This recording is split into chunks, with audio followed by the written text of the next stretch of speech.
Ted Cruz and John Kasich have decided to join forces and to coordinate campaigns in order to stop Donald Trump. According to both campaigns, who released statements one after the other. I believe John Kasich went first. Ted Cruz went after him on last night. According to these campaigns, in order to thwart the efforts of Donald Trump, they have decided to coordinate efforts in Indiana and in New Mexico. In Indiana, John Kasich said that he's going to pull out ahead of the election on May 3rd to give to support, help Cruz consolidate support.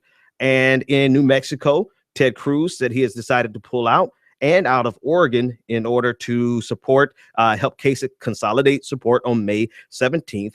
And New Mexico's voting on June 6th. All of this in efforts to block Donald Trump from getting the necessary delegate count that he needs to win the nomination before the convention.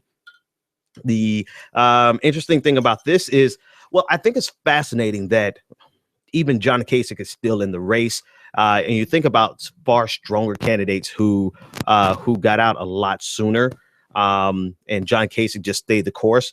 And now he's in this plan to essentially sabotage John Kasich. Donald Trump, in order to stop him from getting the nomination, in order to force a recount, a subsequent count at the convention, a contested convention, essentially, not guaranteeing either one of them will get the benefit of the contested convention, not guaranteeing that they won't be at odds in other states, but they see a path forward to blocking. Essentially, this has all come down to stopping Donald Trump.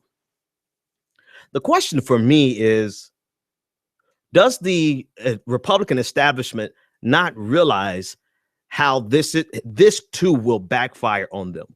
Everything they've done to try to stop Donald Trump has backfired. The only thing that has stopped Donald Trump or even slowed down his momentum is his inability to manage the different electoral processes in the 50 states. Right? His inability to put together a team that can navigate the caucuses and the primaries and the differences in states, the registration deadline. You can remember out of New York, he wasn't even able to have his own children vote for him because they've been previously registered as Democrats, and it's a closed primary state. Those types of things.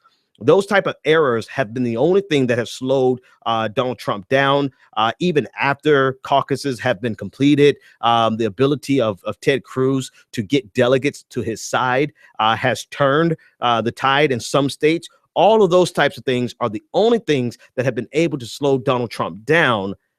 But everything the establishment has directly done has backfired. And when I say establishment, obviously I'm talking about the Republican establishment, has directly backfired. They have not been able to stop Donald Trump because this is an anti-establishment year. This is legitimately an anti-establishment year on both sides of the aisle. However, it seems to me that Democrats are doing everything they can to suppress the anti-establishment fervor that has been spreading across the nation, or that has always been in the nation and just spread because of Bernie Sanders. The GOP has not been that effective at suppressing the anti-establishment sentiment across the country, and they have all rallied behind Donald Trump. And this coordinated effort, in my opinion, by Ted Cruz and John Kasich, while it may yield some marginal increases in gains and may temporarily slow down Donald Trump, I think it's actually going to fuel that anti-establishment fervor on the right even more. And this is going to work out in Donald Trump's favor. Listen, I don't think that there's anything that can stop Donald Trump except Donald Trump. It has been a perfect storm. There is a perfect storm for Donald Trump. It is a perfect storm of nationalism, nationalistic populism, some economic populism, frustration with the establishment, along with the general antipathy towards political correctness and identity politics. It is the perfect storm for a person like Donald Trump. And I guess the establishment is doing everything it can, including now considering that it may be in their best interest to support Hillary Clinton. if Donald Trump gets the nomination, you have people who have decided that Hillary Clinton would be a far better far better president. I said it right. Than Donald Trump would be. And so they have aligned forces. So this entire allegiance between, I think it's too little too late.